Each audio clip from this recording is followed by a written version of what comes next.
جو لبرلز اور مغربی تعلیم یافتہ لوگ ہیں عموماً وہ یہ کہتے نظر آتے ہیں کہ یہ کتاب جو ہے یہ تو ایک عقائد کی کتاب ہے، یہ اصلاح کی کتاب ہے، تو اس کو چوما کیوں جائے، اس کی عزت اور برکت، وہ باقاعدہ مذاق اڑاتے ہیں۔ ایون میں نے ایک شخص کو یہ کہتے سنا، یقین کیجیے گا کہ اس نے کہا کہ اس میں تو حیض و نفاس کے مسئلے ہیں، تو وہ اس حیض والی آیت پہ چوم رہے ہو، اس حد تک وہ چلا گیا۔ مجھے سنتے ہوئے ہنسی آ رہی تھی، کہہ رہے ہیں کہ اس میں حیض و نفاس کے مسائل ہیں تو اس کو کیوں چوما جائے۔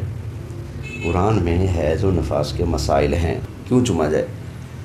بھائی جس کے ساتھ حیض اور نفاس وابستہ ہے، کیا اس کو چومنے سے باز آتے ہیں یہ لوگ؟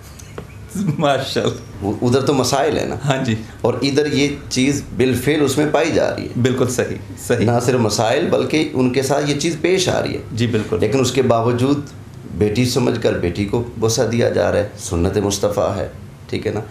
اسی طرح والدین ماں کے ہاتھ پاؤں چومے جا رہے ہیں، کیوں؟ کیا اس کے ساتھ یہ مسائل نہیں ہیں؟